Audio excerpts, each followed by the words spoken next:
I invite you to join me as we discuss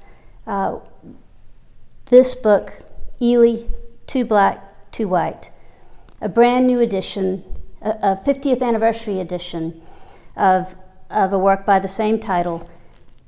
This is Ely Green's autobiography.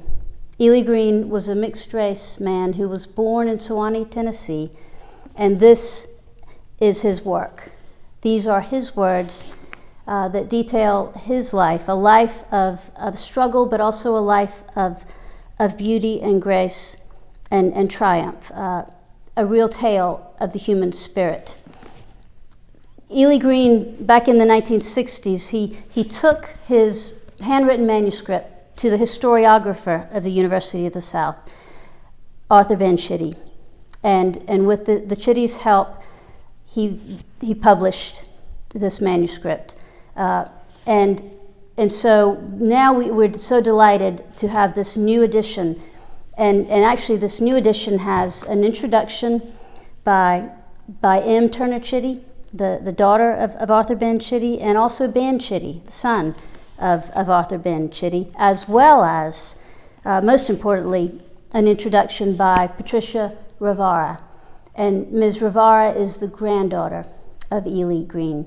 And this is an important work, and I look forward to discussing it with you. And we'll talk in more detail next week, but today I simply want to read a few quotations from Ely himself, and also some things that were said about this work when it was first published long ago. Ely says, "I have to tell the truth. I can't write anything else." He says this, "We are going to win our rights in love and peace if we're going to enjoy it at all. I am writing this book for both my white and black brother, no prejudice, a book of love.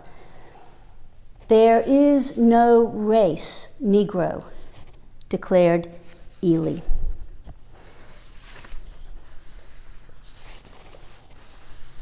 Lillian Smith, she actually wrote a 15-page introduction to an abridged version of this, some back in the 60s as well.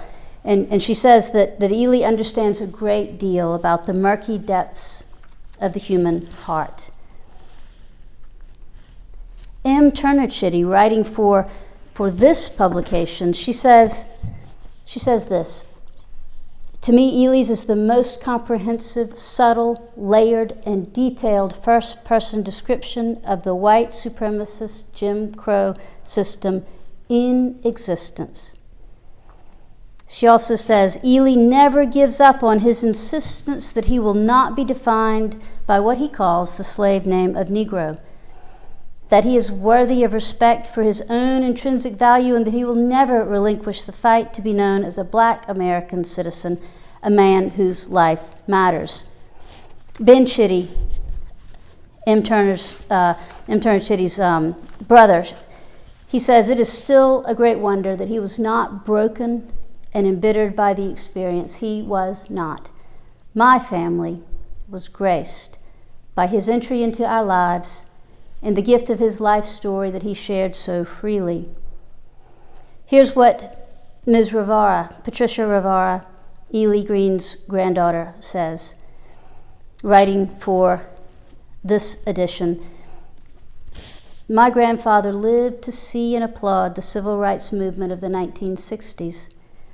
I cannot help but believe he would be a champion for the multicultural revolution that began in 2020, a revolution that seeks to correct the very institutional pillars of injustice he fought against so energetically in his own life."